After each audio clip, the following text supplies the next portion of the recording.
Я приветствую вас, дорогие друзья, уважаемые гости и подписчики моего канала. Всем большое спасибо, что следите за новыми выпусками. Да, их меньше, но они очень резонансные, как и темы, которые будем обсуждать и поднимать.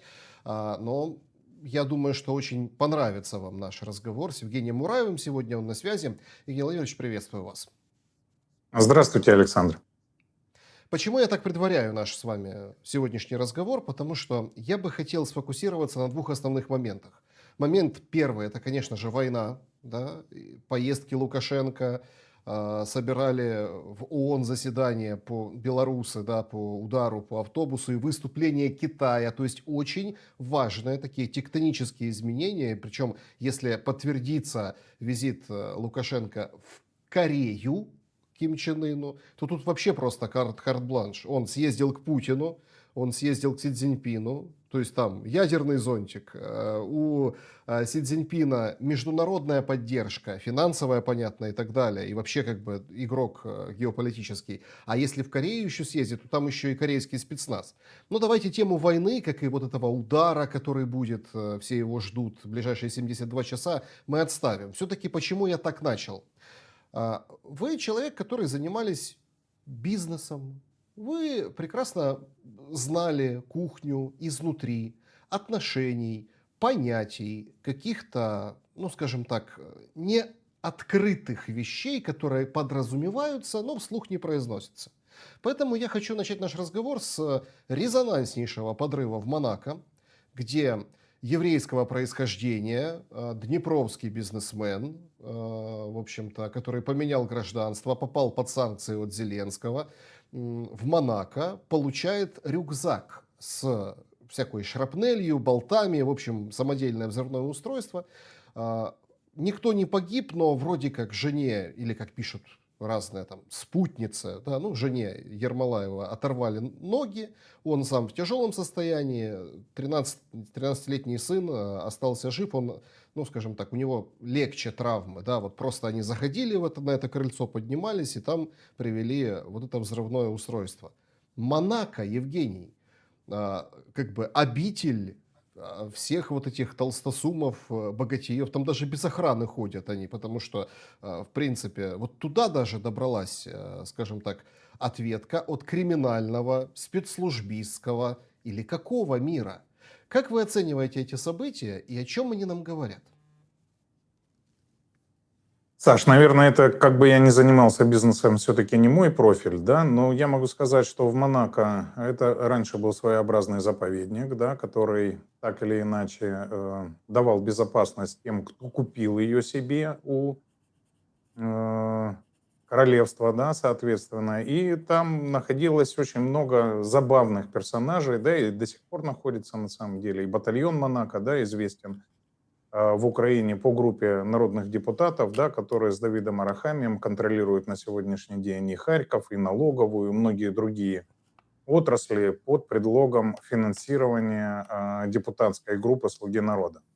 Но важно другое, да, мы сейчас говорим о том, что там произошел взрыв, чего не было никогда в истории, да, в принципе, удавалось договариваться всем и в криминальном мире, и в демократическом, да, о том, что это некий заповедник, да, где никого никто не трогает, никто не экстрадирует, и если вы получили там возможность находиться, да, то, соответственно, вы имеете возможность беспрепятственно и безопасно там сосуществовать. Я неоднократно говорил, что я выбирал Китай именно потому, что вся вот эта вот безопасность, которую сулит Европа, она мнимая, да, она на самом деле эфемерная, и она строится как раз на договоренностях. Если безопасность Китая строится на технологиях, да, на количестве камер на одного человека, их 1,5 на каждого жителя Китая, поэтому правоохранительная система работает четко как часы, да, все распознается, и в принципе, совершать преступление безнаказанно не получается. Хотя мы с вами прекрасно знаем, что такое торпеда. Да, это люди, которые готовы совершить преступление, понести наказание согласно действующего законодательства. И вариантов, ну, таких как бы много, да, то есть нигде нет абсолютной безопасности. Касательно Ермолаева, да, мы все с вами читали то, что его сын, в том числе участник и создатель большого количества колл-центров, Мне в голову пришло, абсолютно не имею никакого инсайда, никаких доказательств. Да. Предыдущая ситуация, которая касалась детей Петровского и Комара, если вы помните похищение на Бали двоих детей криминальных авторитетов, один сбежал, да, второго нашли расчлененным. И тот, и другой тоже имел отношение к днепровским колл-центрам, поэтому у меня есть ощущение, что эти истории две неразрывно связаны, и это криминальные разборки. Одно становится понятно. Украина наконец-то наладила экспорт, да, и экспорт в Монако в том числе. Я имею в виду, вот на сегодняшний день происходит такая интеграция украинского криминалитета и Европейского Союза. Ну, то есть такой беспредел на экспорт, получается. Однозначно. И я думаю, что в скором времени будет отменен безвиз, да, однозначно, особенно после окончания войны, для того, чтобы фильтровать всех участников вооруженного конфликта, для того, чтобы они не представляли угрозу в рамках организованной преступности, а именно вот таких подрывов, использования дронов и всего остального. Потому что мы же с вами прочитали, да, что взрывчатка была самодельной, была начинена болтами, шариками и так далее. В любом случае, тот человек, который ее собирал, был компетентен в этом вопросе, да, совершенно четко, что это покушение удалось, учитывая жертв, да, и то, что все попали под действие этого взрывного устройства, и то, что человеку удалось скрыться. В общем, так или иначе, все эти события будут иметь продолжение. Еще раз, да, чтобы сократить. Я думаю, что это криминальные разборки вокруг колл-центров. Я думаю, что это, возможно, месть за погибшего на Бали. И, соответственно, я думаю, что сейчас Европа начнет закрываться, понимая, какие вызовы стоят перед ней, да, и то, что иммиграция людей с боевым опытом будет иметь далеко идущие последствия для криминогенной обстановки в Европейском Союзе. Еще один нюанс, но он очень важен в отношении вот этого нечто, что произошло. Значит, первое, что нужно сказать. Колл-центры имеют все равно подвязки спецслужб. Раньше вообще считалось, что колл-центры это такое классное ноу-хау, что вот смотрите, мы там русским звоним, их разводим на деньги. Хотя по сути, по своей, это бандитская преступная вообще форма деятельности, ну, мошенничество.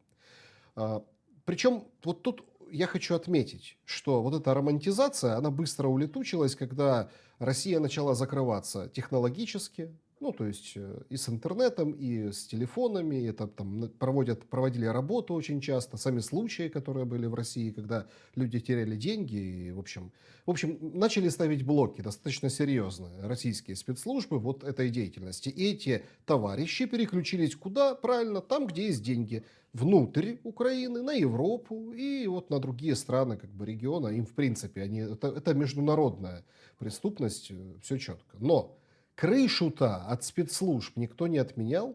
И вот тут возникает самый главный вопрос. Элита финансовая, которая находится непосредственно в Монако, которая, как она считает, имеет вес для условной бюрократической надстройки Европейского Союза, а Урсула сегодня вышла и говорит, мы даем там 4 миллиарда из 90 миллиардов кредита на дроны и беспилотники. То есть они же могут как-то повлиять и на своих же, на европейских чиновников для того, чтобы, собственно, решить вопрос с Украиной и как-то вот прийти к миру. Или эти элиты, они тоже их пустят в расход по именем светлой борьбы за европейские ценности, коими оперирует, разбрасывается направо и налево, учреждая Орден Европы Зеленский? Саш, давайте по порядку. Ну, колл-центры – это не новое изобретение. Я их существование знал еще с 2014 года. Мне было совершенно понятно, что это мошеннические организации, но тогда с ними боролась правоохранительная система. После того, как вы сейчас говорите, она работает под крышей спецслужб, ну, это обычный коррупционный поток. То есть точно так же, как получают с аптек, которые торгуют трамадолом, точно так же, как получают с порностудии, да, получают и с колл-центром. То есть есть фиксированная такса за то, что служба безопасности Украины и другие правоохранительные органы не наблюдают трафик, который на самом деле легко фиксируется, и определяются места расположения этих колл-центров. Основные места расположения колл-центров, если вы помните, Днепропетровск, с этим связан скандал с Николаем Тищенко, кумом Ермака, которому вчера было объявлено, да, очередное подозрение со стороны НАБУ. И я считаю, что это в рамках давления на Зеленского через Ермака, но тем не менее, да, я просто говорю, что о существовании этих колл-центров знали абсолютно все, и Коля Николай Тищенко пытался крышевать за миллион в месяц, да, часть из этих так называемых офисов, да.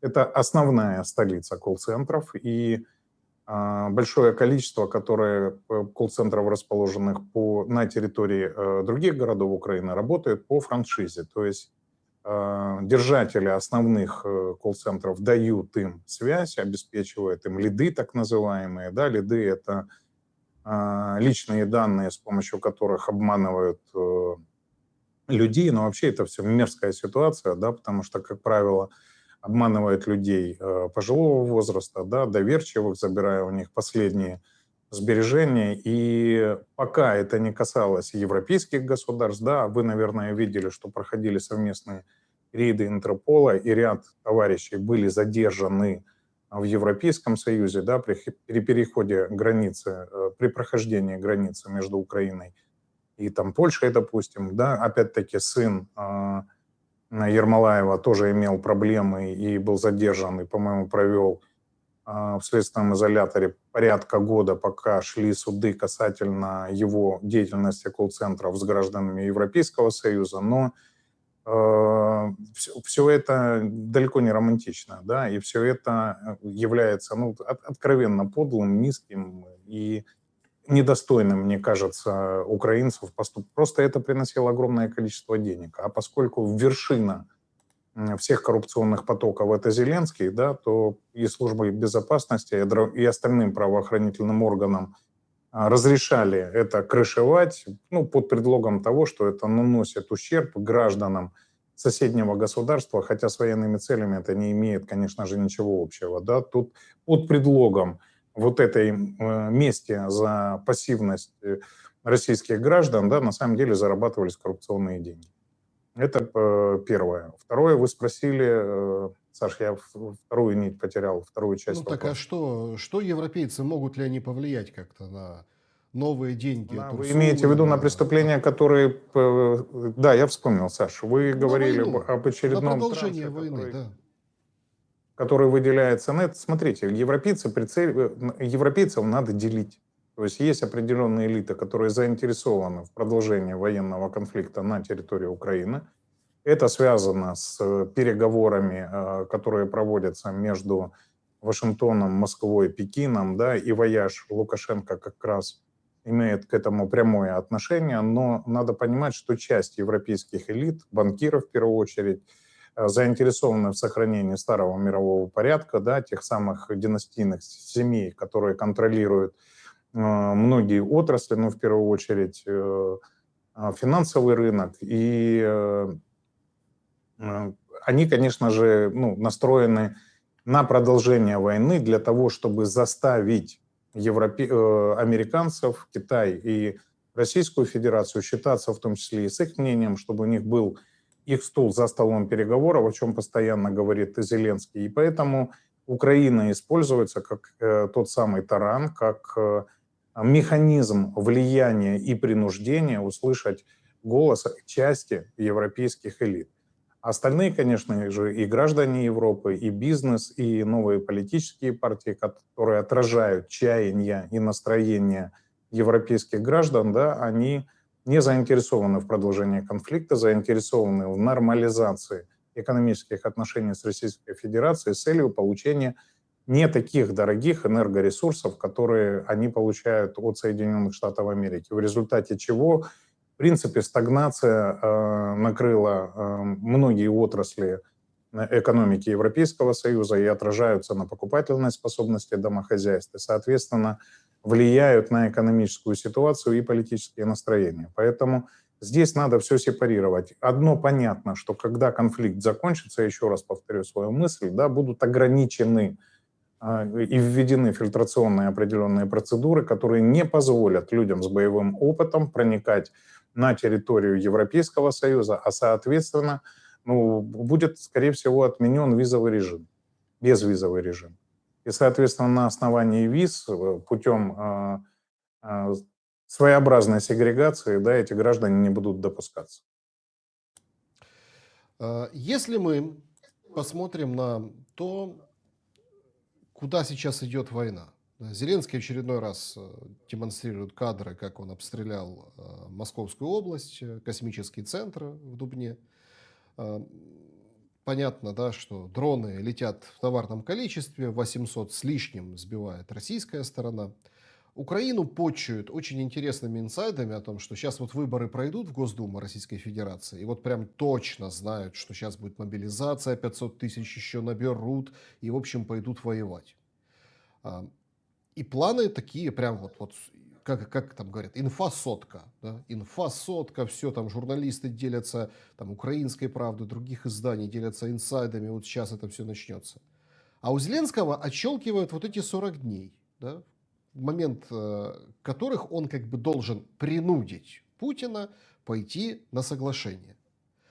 Получается, видим, что с трудом. Последнее заявление Путина и по фронту, и вообще в принципе, да, о продолжающихся, ну, вот таких последствиях украинских атак, да, вот демонстрируют, что все под контролем.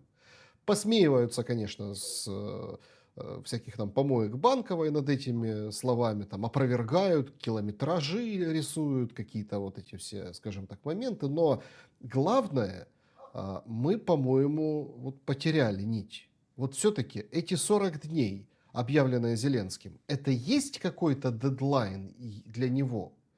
Или это очередная, как там, формула мира, помните? Ну и там план перемоги, план стійкости. Ну вот это то, что на протяжении всей войны он даже с трибуны парламента мог взять и провозгласить. Саш, вы просто с языка сняли, на самом деле. Все то, что говорит Зеленский, да, говорит он часто и много, а зачастую не имеет никакого реального воплощения в жизнь, да, являются только декларативными какими-то нормами, которые призваны для закрытия информационного пространства и каких-нибудь очередных потерь, да. Но давайте вспомним поговорку известную, что никогда так не врут, как во время выборов, после охоты и во время войны. То есть война заставляет врать Зеленского, да, выборы, которые сейчас предстоят в Российской Федерации, на самом деле в Соединенных Штатах Америки, а мы уже вошли в рамки этой избирательной кампании, они тоже накладывают свой отпечаток, поэтому на заявления сейчас лидеров государств не надо обращать внимание, они продиктованы обстоятельствами. Но что на самом деле в 40 дней плана Зеленского входило? Еще раз говорю, мы находимся в процессе мирного урегулирования, так или иначе этот конфликт заставят свернуть к осени, мы с вами это неоднократно обсуждали, и до этого момента Зеленский пытается под руководством, да, Е3, Великобритании, Франции и Германии, ну, там еще можно, в принципе, добавить, если мы вспомним, да, скандал с перепиской фон дер Ляйен и Мелони, премьер-министра Италии, да, это те, кто были в группе с Зеленским и обсуждали, видно, какие-то определенные нарративы и стратегические шаги. Вот у них задача нанести максимальный ущерб Российской Федерации. Насколько я понимаю, жертвой выбран в первую очередь Крым. И если мы обращаем внимание, да, то масштабные налеты дронов, да, перегрузка энергосистемы идет по энергетическим и продуктам переработки нефтепродуктов, по логистике, да, бензовозам, то есть по системам обеспечения нефтепродуктами Крымского полуострова. Плюс идут системные удары по мостам. Может, конечно, сложиться впечатление, что идет подготовка к вторжению в Крым, но мы с вами прекрасно понимаем, что нет того количества контингента, да, чтобы это можно было осуществить. Плюс, в принципе, да, все угрозы Зеленского, Лукашенко, они тоже кладутся в эту копилку, что создает впечатление, что специально запугивают Беларусь, чтобы там не было концентрации. В момент, когда с каких-то направлений по Украине будут сняты вооруженные силы, чтобы осуществить интервенцию на территорию Крымского полуострова, да, не произошла интервенция со стороны Беларуси. Но я думаю, что это все на самом деле не угрожает, на самом деле нет таких возможностей, но Крым — это генеральная репетиция того, что будет, если продолжится военный конфликт. То есть, скорее всего, удары вглубь территории России будут наноситься, в том числе и по объектам ЖКХ, да, по объектам, которые являются жизнеобеспечительными, то есть будут бить по электростанциям, будут бить по ТЭЦ, которые будут зеркалить, да, ситуацию, которая была зимой в Украине в ответ на срыв энергетического перемирия, когда Зеленский первым ударил по нефтяным терминалам, да, и началась инфраструктурная война. То есть сейчас начинается вторая эскалация, да, сейчас мы видим, что Россия тоже начинает зеркалить в прифронтовых территориях, и за полтора последних месяца выбито больше 160 автозаправочных станций. Я писал об этом в своем телеграм-канале, да, если ваши зрители зайдут, посмотрят, там я подробно разбирал эту ситуацию. На самом деле сейчас уже отказываются и многие водители бензовозов ехать в прифронтовые территории, потому что на самом деле объектом нападения дронов являются как раз бензовозы. И первым, я напомню, да, триумфально об этом заявляли украинские военные, заявлял Сырский, заявлял Зеленский, если вы помните, матерился в эфире и Федоров, говоря, что Крыму будет откровенный пипец, да, скажу цензурно, он говорил не сильно цензурно. Но вот сейчас мы пожинаем плоды этой бравады, и я думаю, что вот концепция 40 дней — это как раз вот попытка, кто бы что ни говорил, да, а на самом деле курортный сезон в Крыму сорван. Большое количество. Сейчас, если вы обращаете внимание, на мосту огромные пробки на Крымском, да, через Керченский пролив, потому что разрешили завозить топливо там по 200 литров, и поэтому машины стоят в обе стороны плотной очереди. Пляжи пусты. В общем, части функций, которые, вернее, части задач, которые ставили перед Зеленским там европейцы, он достиг. Но еще раз хочу напомнить украинцам, что это ничего общего с военными целями не имеет. Это в первую очередь наносит ущерб нашим гражданам. Ну вот смотрите, извечный вопрос, чей Крым, да, и как речевка всегда ответ был «Крым наш». Но если Крым наш, то в первую очередь почему Зеленский заставляет страдать граждан наших, которые находятся, по его логике, на территории Крымского полуострова.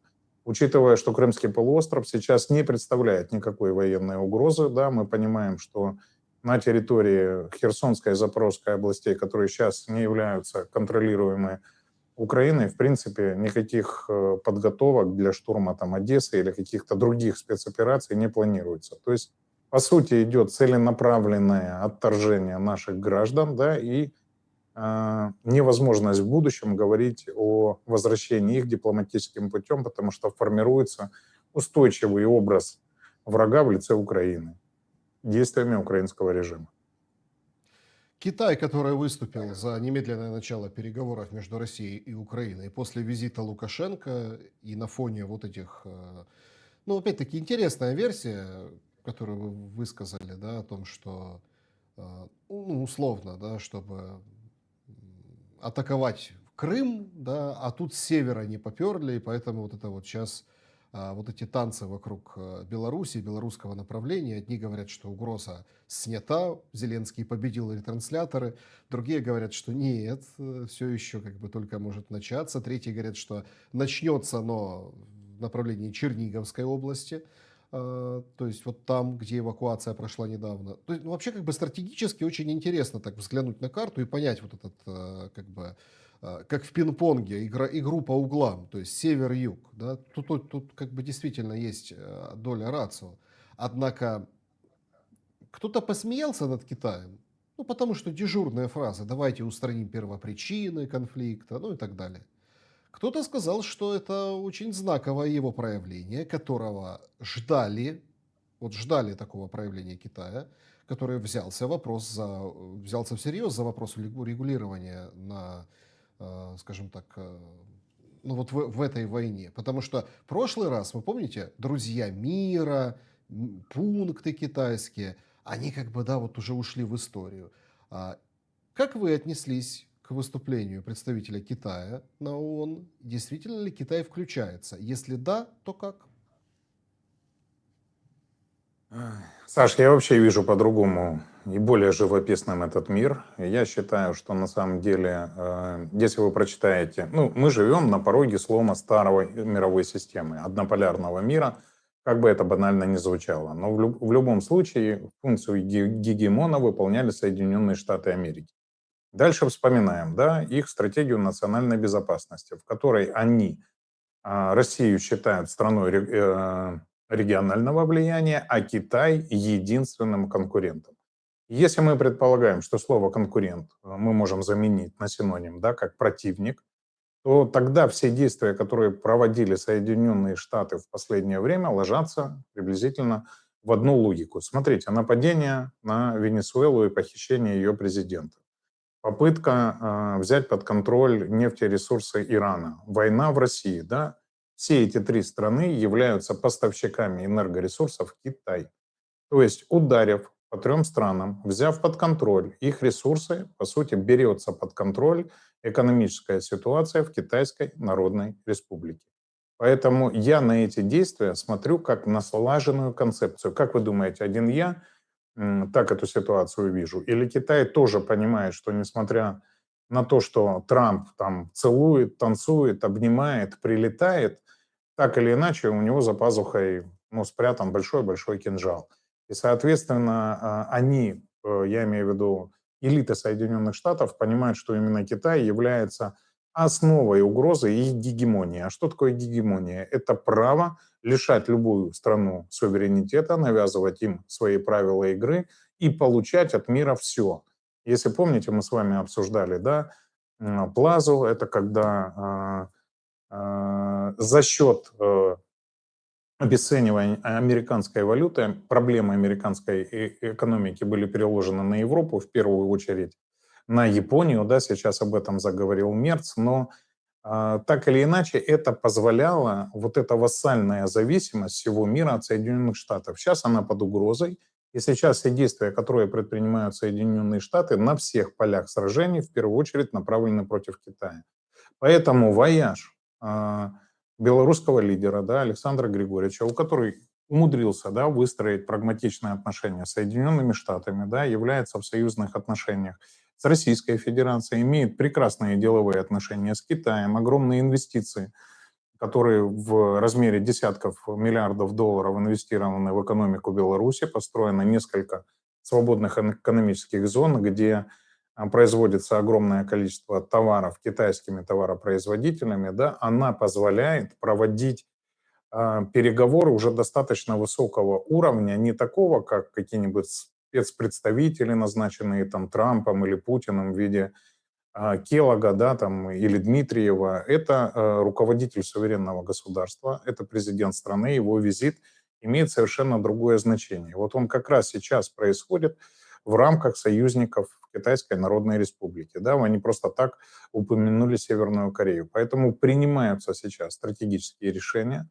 Я думаю, что все прекрасно понимают, что если Европа не остановится финансирование Украины и продолжится, да, системный конфликт с Российской Федерацией с целью свержения законно избранной власти, да, или дестабилизации внутреннеполитической ситуации, то на нее придется отвечать. И вот тут важна консолидация мнений, какие силы и средства можно будет применять для достижения этих целей. И мы с вами обсуждали, что мы на самом деле близимся, да, к Карибскому кризису 2.0. И я думаю, что это сейчас основной вопрос, который обсуждается между лидерами этих государств, куда Александр Григорьевич полетел, да, возможное применение ядерного оружия в случае интервенции. Что будет предлогом, неважно. Я вам еще раз говорил, да, что если не удастся заставить американцев выполнить Аляскинские соглашения и заставить Зеленского, да, пойти на те компромиссы, о которых договорилась Российская Федерация и Соединенные Штаты Америки в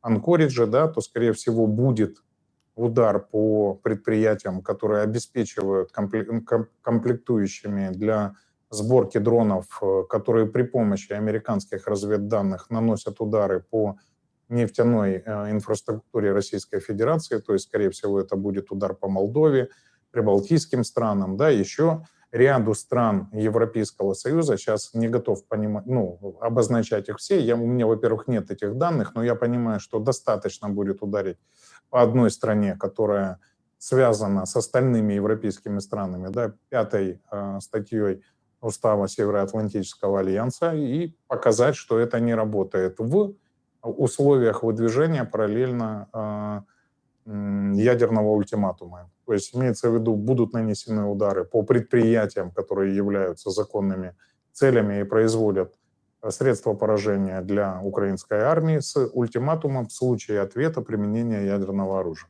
Я думаю, что этот вариант обсуждается. Обсуждается вариант применения ядерных систем, которые установлены на территории Беларуси, потому что не просто так там проводились ядерные учения, да, месяцем ранее. И, соответственно, важен для Российской Федерации и Беларуси консенсус от основных их экономических партнеров, а это Китай, Индия, страны БРИКС.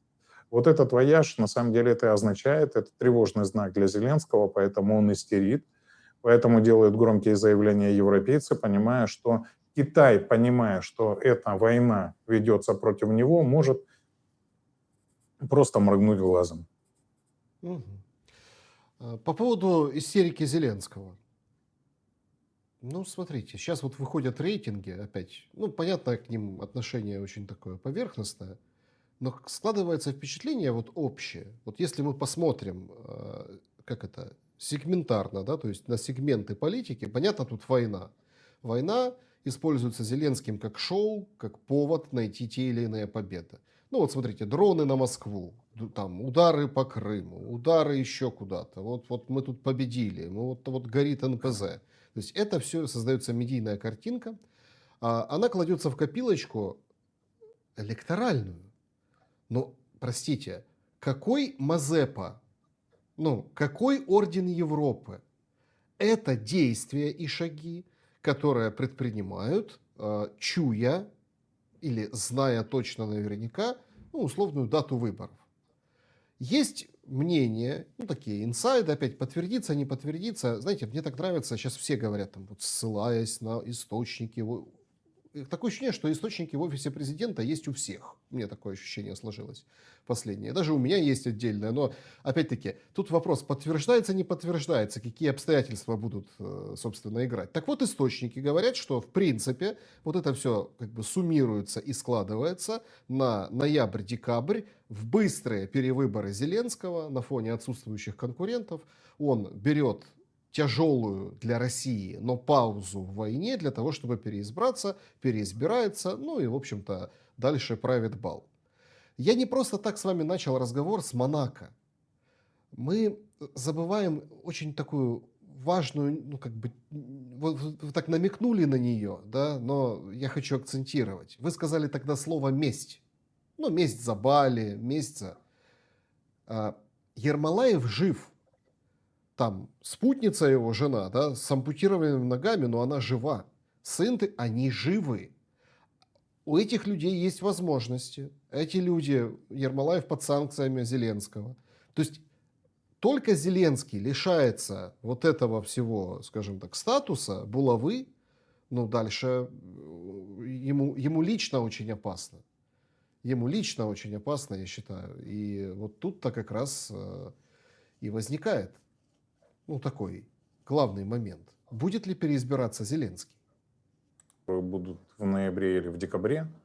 Во-первых, я думаю, что сейчас достаточно сложная ситуация. И для того, чтобы Зеленский их провел, во-первых, должны быть остановлены военные действия.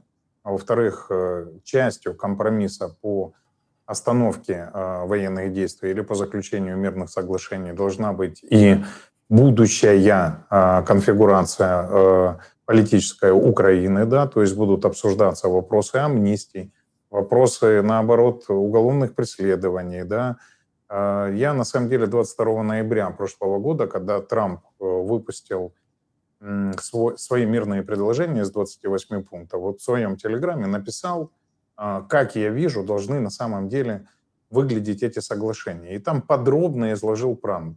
Даже если у ваших зрителей будет время, пусть отлистают, это не так далеко. и они увидят, без чего на самом деле невозможно мирное урегулирование. Потому что все вот, знаете, такая скупая фраза «без устранения первопричин», о чем, кстати, сказала и Китайская Народная Республика, да, о том, что ну, как бы они за мир, да, но при устранении первопричин. Это и политический курс, это и незаконный вооруженный захват власти в 2014 году, это и, соответственно, проведенные все реформы, да, и идеология, которая стала обязательно, имеется в виду бандеровщина, да, ООН, УПА, герои и так далее. Мы сегодня видели заявление польских представителей о том, что с Бандерой в Европейский Союз Украина не вступит, поэтому вопросов масса, поэтому он может бесконечно мечтать о выборах. Эти выборы объявляются каждый год, когда я помню. Я вам на самом деле напомню, что после государственного переворота, да, в 2014 году каждые полгода весной, а потом осенью, после прихода Порошенко, говорили, вот теперь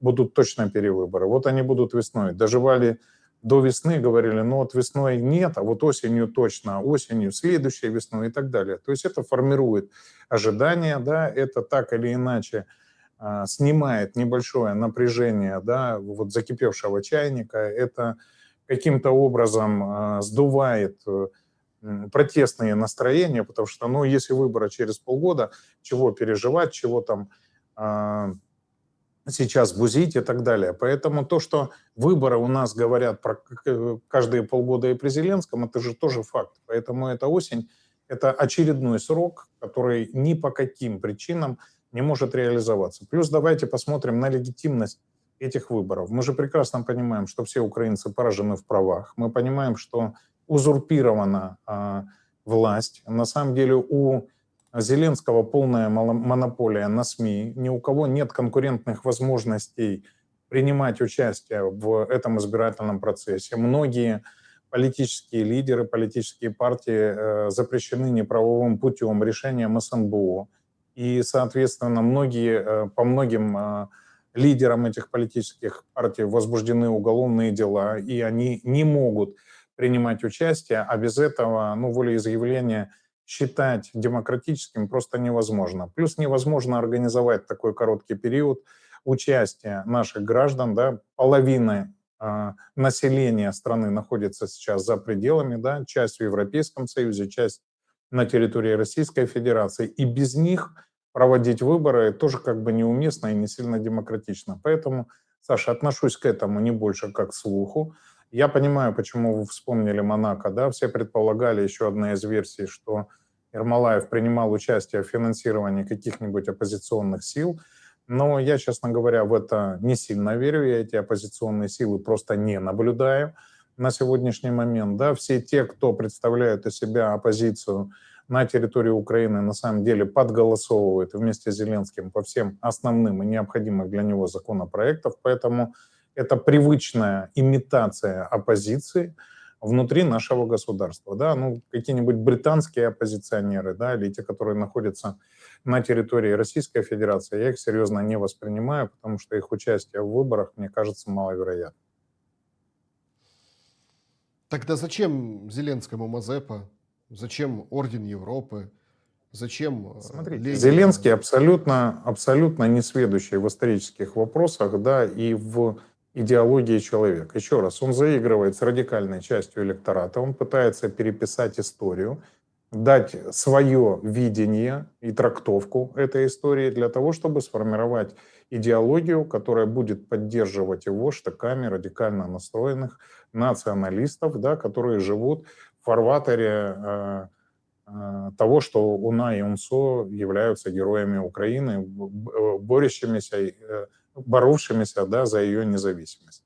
Хотя еще раз напомню, да, свое отношение к этому. То есть мы отказались от истории, в которой 6 миллионов граждан Украины одержали великую победу, освободили Европу от фашизма, за что им благодарны и поляки, и австрийцы, и словаки, и чехи. На самом деле весь цивилизованный европейский мир, кроме Германии, естественно, да, для нее это позорное поражение, которое они не могут пережить, и сейчас руками Зеленского пытаются отомстить Российской Федерации. Да. Поэтому отказаться ради этой версии и этой реальности в сторону виртуальной, где 100 тысяч украинских вояків УНАУНСО, да, которые не освободили ни одного населенного пункта и, более того, обвиняются в преступлениях против, против людяности, да, человечности в Европейском Союзе, да, что является причиной вот сейчас той позы, которую принял весь политикум и оппозиционный, и властный Польши, да, и теперь является тормозом для вступления и так в несуществующей возможности, да, в Европейский Союз, но тем не менее это очередной повод, по которому сейчас и Зеленский, да, выйдет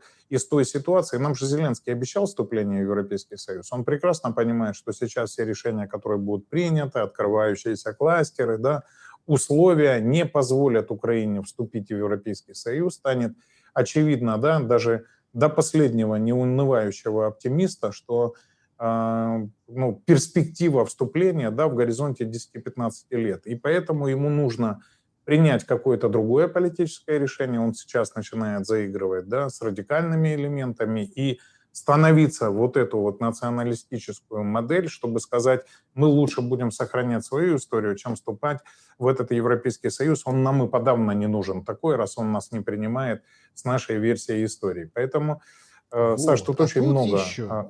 А тут еще я хотел бы... Вот смотрите, там все же на самом деле укладывается в эту картину. Просто вы как бы в сроки выборов не верите. Ну хорошо. Так тут же мы имеем потрясающую как бы... Все как бы как пазлики один к одному. Выходит Штиллерман, взявший еврейскую фамилию, русский, который приехал из России от уголовных дел, спасаясь в Украину. Значит, в кооперации с Миндичами и такими же, там, Миндичи, Штиллерманы, да, вот они сейчас говорят достаточно мощно. То есть, если, например, жена Кулебы звучит как дура, ну, то есть, которая говорит о том, что сейчас Россия нанесет по нам ядерный удар, и это будет означать нашу победу, то Штиллерман звучит уже как мудрец. Говорит, а мы вот Конституцию уже отпраздновали, да, а давайте вернем Зеленскому полномочия.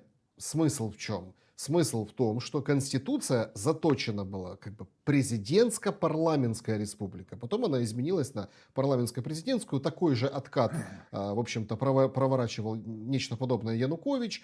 Ну и понятно, да, кто такой Янукович, как злочинная влада и так далее, и так далее. Потом, в общем-то, это все отмотали назад.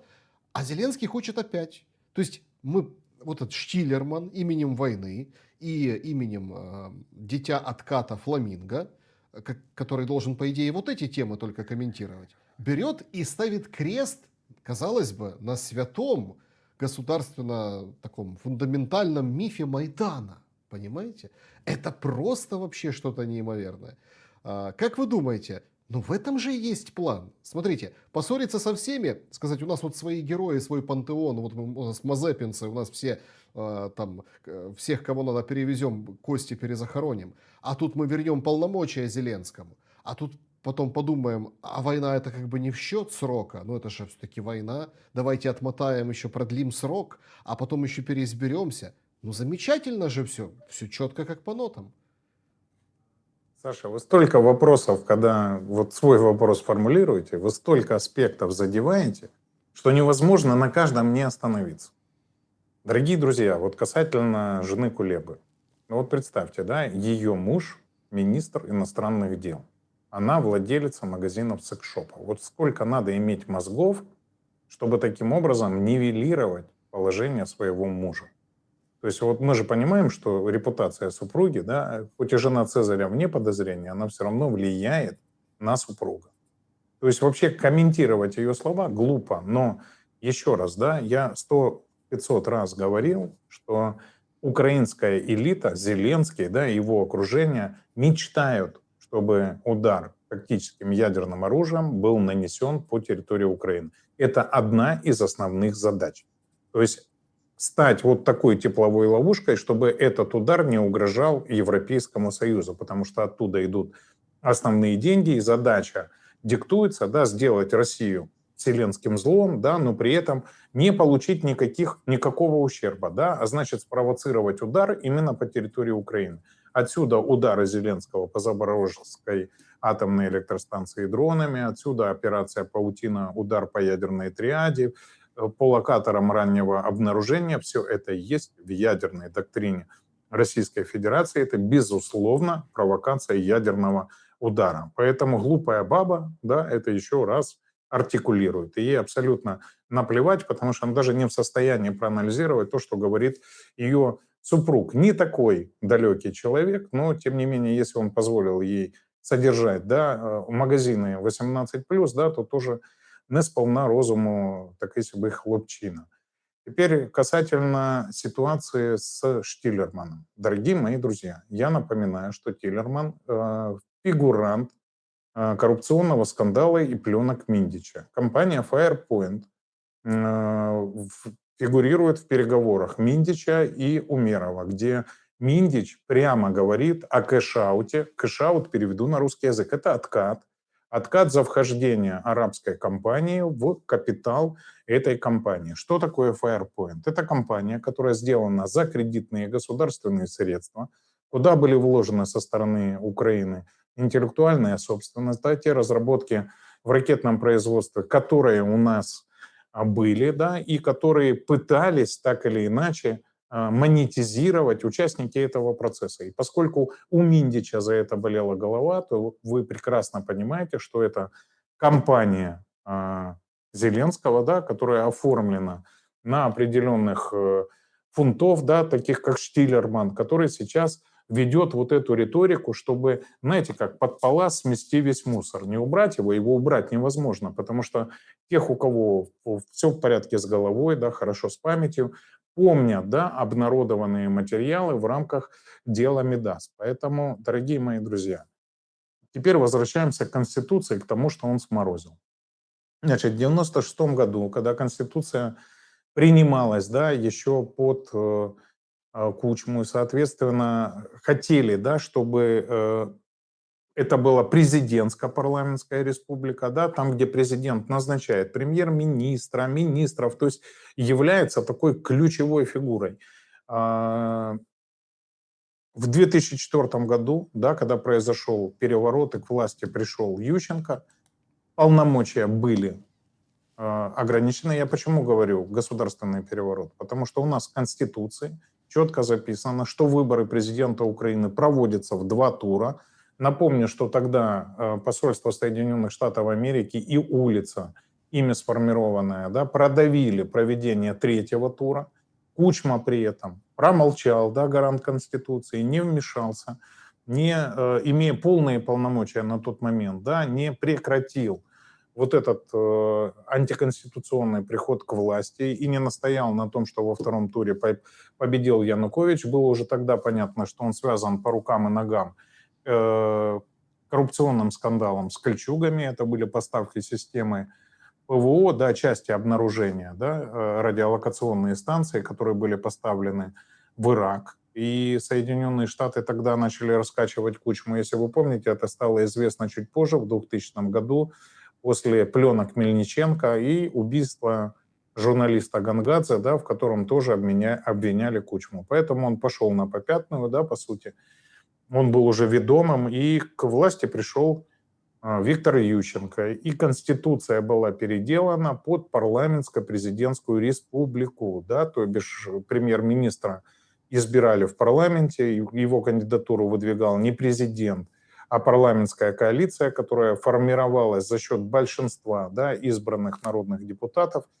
И я напомню, что Янукович, да, в 2013 году пытался вернуться к Конституции 1996 года, что привело в том числе к протестам и к откату Конституции 2004 года как такой демократической квинтэссенции. И сейчас, ну, по сути, да, Штиллерман пытается увеличить действия власти, вернее, полномочия президента. Они и так беспрецедентные, потому что власть узурпирована и Конституция попрана. Он прекрасно понимает, что его безопасность зависит от положения Зеленского, поскольку это его бизнес, а Штиллерман соответственно, является обыкновенным менеджером, на которого фунтом, на который это все записано, да, вполне возможно, он является еще и разработчиком, но это не означает, что он является собственником проекта. Мы же понимаем, что на самом деле проект должен был быть государственным, да, эта компания должна была быть не частной, она должна была принадлежать государству, но учитывая то, что эта война, это средство обогащения Зеленского и его клики, да, компания является частным. Поэтому я бы к заявлениям Штиллермана относился, ну, с небольшой иронией, а на его месте вообще предложил бы перейти к монархии как форме управления государством, чтобы Зеленский размножался и по наследству передавал власть. Ну, а что, свежо, по-новому, да, Короновать. по-монархски, почему бы и нет. Опять-таки вписывается в идеологию, которую сейчас начинает продвигать Буданов, о том, что вообще украинцы все построили. Да? Никто, правда, не знал, что они существуют во время существования там, Руси в Киеве там, или в Новгороде. Но, в принципе, ну, вернуться к монархии и сказать, что вообще и монархи были украинцами, а чего бы нет. В завершении нашей сегодняшней встречи, ну вот опять все ждут массированного удара, отключения света возвращаются. Да, по вечерам, но потому что жара, пиковые нагрузки, понятно. Есть качество советников, это, конечно, особая тема для разговора. Не хочется на ней завершать, но не упомянуть нельзя. Надо, значит, лишать брони и наказывать вот этих руководителей предприятий, которые отказываются останавливать производственные процессы, работу, да, на минуту молчания. Ну, вот такую классную идею, там есть такая советница офиса Страхова предложила. Все понимают четко, что ситуация будет ухудшаться.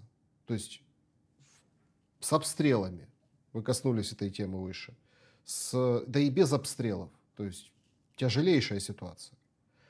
И возникает главный вопрос, да, то есть вместе с этой мобилизацией, вместе с там, удушением экономики, вместе с ценами, курсом, да, евро и доллара в Украине. Но возникает вопрос, а где же, ну вот есть такая волшебная таблетка?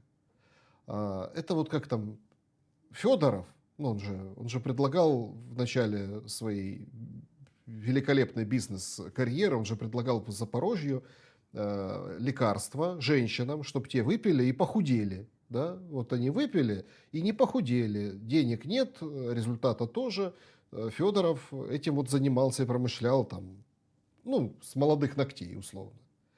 А есть какая-то вот волшебная таблетка от Мураева, чтобы все-таки вот этот ужас, который надвигается с ну, там, приближением осени, в военном смысле и в смысле последствий экономических, чтобы как-то, ну, если не перепрыгнуть, не перескочить, как через лужу, хоть как-то вот что-то хорошее ждет Украину и украинцев внутри страны. Как вы оцениваете? Саш, вот опять вы кучу аспектов просто задеваете. Вот что сейчас происходит с этими минутами молчаниями? Да, это построение Урловской Украины. Я по-другому это назвать не могу. Да? Если вы вспомните вот эту идеологию большого брата и так далее, то вы поймете, что это происходит сейчас. Все это делается для того, чтобы люди не задавались вопросами. Ведь эту войну можно было не допустить. Да? Если бы Зеленский выполнил Минский, не было бы войны. Если бы он не выступил на Минской конференции по безопасности и не угрожал отказом от безъядерного статуса и возвращением, да, к производству ядерного оружия, то есть если бы он не провоцировал Российскую Федерацию на самом деле и не было бы никакого вторжения, если бы в Гомеле достигли договоренностей, то мы бы не потеряли территории Харьковской, Запорожской, Херсонской, Сумской областей. Если бы были реализованы до конца стамбульские соглашения, то война бы закончилась 4 года назад. И если бы он не слушал своего руководителя, как Борис Джонсон, да, не погибли бы миллионы наших граждан, миллионы бы не уехали за пределы нашей страны и не остались бы, наверное, там, потому что сейчас все меньше и меньше людей хочет возвращаться. Поэтому те, кто остались, нужны Зеленскому исключительно для окончание выполнения его функции, да, а это вот продолжение войны как можно дольше с нанесением ущерба и Российской Федерации, и на самом деле самой Украине, потому что у меня есть большие сомнения, что Европейский Союз, Соединенные Штаты будут участвовать в восстановлении Украины. Скорее всего, это будет делать страны, которые входят в БРИКС, поскольку Украина поймет, что ее никто в Европейском Союзе не ждет. И поэтому очень многие вещи, да, и вот такие страховые, и другие советники просто натягивают на голову нашим гражданам. Друзья мои, что касательно волшебной таблетки. Ну, нет волшебной таблетки, потому что воюет миллион на миллион условно, да, в нашей стране. И каким-то политическим путем регулировать этот конфликт гражданам Украины нет никакой возможности. Ни у меня ее нет, ни у граждан Украины ее нет, потому что режим Зеленского держится на штыках. Все, кто относятся к этим штыкам, зарабатывают. Я сейчас не беру во внимание тех, кто бусифицирован, насильно вытащен на фронт, но это самые бесправные военные, да, вот элитные националистические батальоны, они как раз на передовой бывают достаточно редко, они необходимы режиму Зеленского для того, чтобы контролировать остальных, которых отлавливают по территории Украины, да, по сути, выполнять функции заградительных отрядов. Иногда, конечно, их обкатывают, там они где-то участвуют, но затыкают дыры только в крайнем случае, да, когда нависает огромная угроза прорыва фронта, то есть так или иначе их берегут, потому что это опричники Зеленского, и на них держится власть. Так вот, их победить можно только военным путем или прекратив их финансирование. Я по-прежнему настаиваю, да, что эта зима будет тяжелой не только для граждан Украины, но и для граждан Российской Федерации, если эта война продолжится, и для европейцев, которые являются спонсорами украинского режима. Поэтому компромисс будет достигнут, он нужен и Соединенным Штатам, и Китаю, но если будут достигнуты широкие договоренности по проекту и по модальностям, да, архитектуры безопасности в Европе, да, по решению важных, да, я бы сказал, макро вопросов для Европейского Союза, это стоимость для него энергоресурсов. Вот сейчас я думаю, что этот компромисс находится, и он будет либо решен мирным путем, либо путем ультиматума. В любом случае, я думаю, что завершение будет этой осенью, потому что эту зиму пережить будет достаточно сложно всем участникам и заинтересантам этой ситуации. Поэтому не переживайте. Таблетка найдена без нас. О том, что такая ситуация сформируется, было понятно еще 1,5 года назад. Саш, мы это с вами обсуждаем достаточно долго. И вот сейчас, еще раз повторю, командировки Александра Григорьевича, это не рядовой дипломат, да, это не спецпредставитель, это руководитель и президент суверенного государства, да, вот уровень переговоров, когда выходит, извините за тавтологию, на такой уровень, говорит о том, что идет формализация уже достигнутой рамки, которая очерчена всеми участниками этого процесса. Ну и в первую очередь наш треугольник с вами любимый: Вашингтон, Москва, Пекин. Вот сейчас он доформализуется с Пекином, и после этого, я думаю, пройдет серия встреч, возможно, переговоров с Соединенными Штатами, и будет финализация условий, на которых окончится конфликт и в Украине, и на Ближнем Востоке.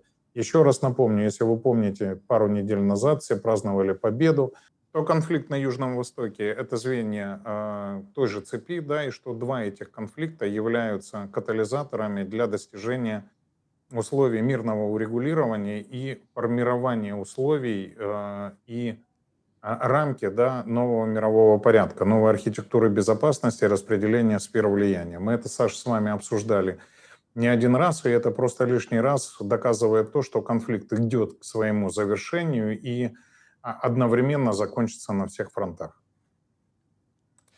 Да, друзья, всем большое спасибо за то, что побывали на нашем разговоре с Евгением Мураевым. Евгений Владимирович, спасибо за время и мысли. Спасибо огромное за интервью, спасибо за внимание. Друзья мои, еще раз хочу сказать, не попадайтесь на удочку, да, на информационные провокации, которые продолжают проводить те, кто заинтересован в продолжении этой войны. У мира есть хозяин, и все будет хорошо. Спасибо, до новых встреч. Берегите себя. Всем добра и света. Увидимся.